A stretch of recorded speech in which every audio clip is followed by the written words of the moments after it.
Tiago, capítulo 1, versículo 12, que diz assim a palavra de Deus: aquele que encara lutas e aflições e as supera é um felizardo. É gente assim que ama a Deus e é fiel de verdade. Eles receberão como recompensa a vida plena. Esse é o texto que temos na tradução à mensagem. Aquele que encara lutas e aflições e as supera. Veja que não basta passar pelas lutas e aflições. É necessário vencermos, superarmos, e é gente assim que ama a Deus e é fiel de verdade. E a recompensa é a vida plena. A vida plena. O texto, na Nova Almeida Atualizada, vai nos dizer o seguinte: bem-aventurado é aquele que suporta com perseverança a provação, porque depois de ter sido aprovado, receberá a coroa da vida, a qual o Senhor prometeu aos que o amam.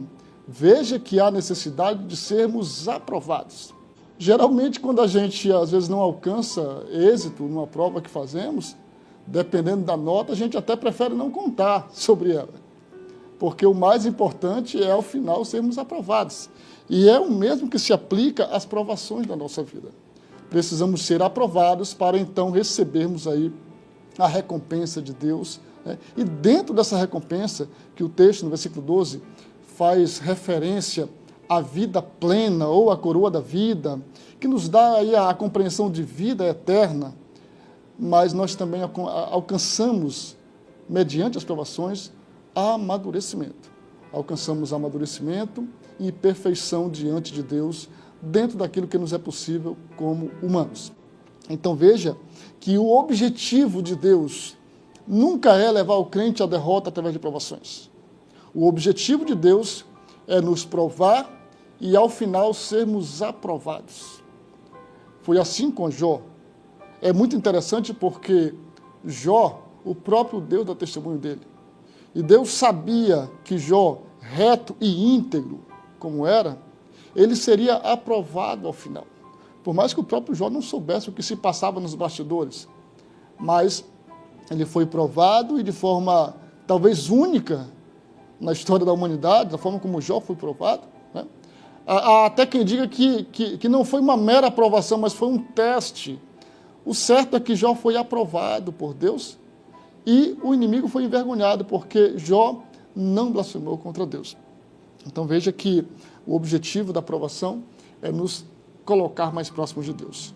Continuando, vamos ver que o Salmo 119 apresenta uma mensagem para os fiéis que sofrem. Olha o que diz o Salmo 119, versículo 71, na Nova Versão Transformadora, a NVT.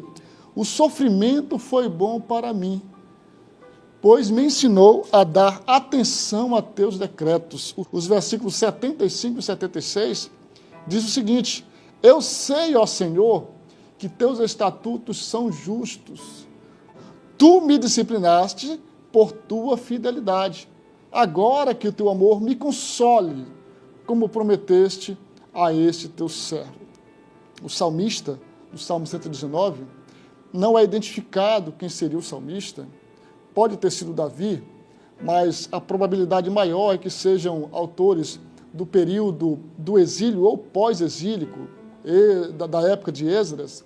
O certo é que ele deposita confiança completamente em Deus e agradece por ter sido provado.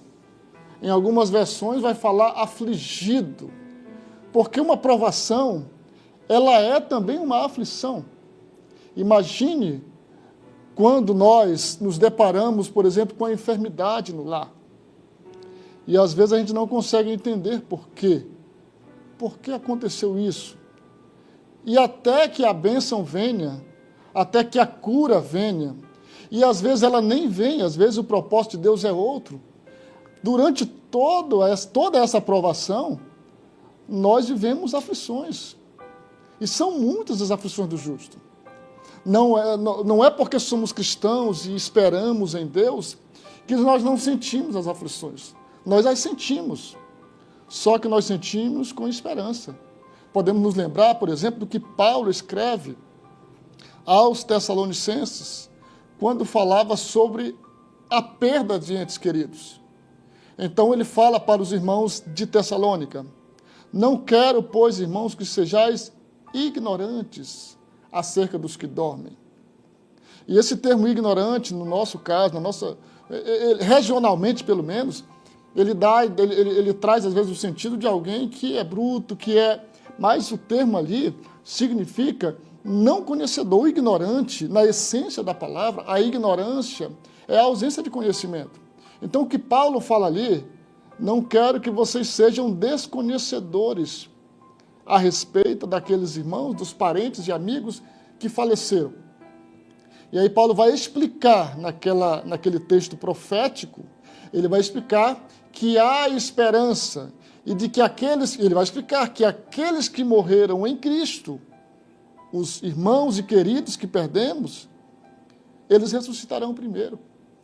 E eles se encontrarão conosco, os que estivermos vivos, e Paulo inclusive fala isso, depois nós os que estivermos vivos. Então, ele traz ali esperança. Não é que o cristão não sinta a perda de um ente querido, por exemplo, mas ele sente com uma esperança. A esperança de que há uma vida eterna incomparavelmente melhor e superior a essa em que vivemos.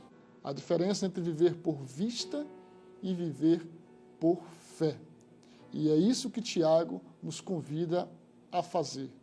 Quando nós vivemos por fé, nós praticamos obras que são dignas e que evidenciam essa fé.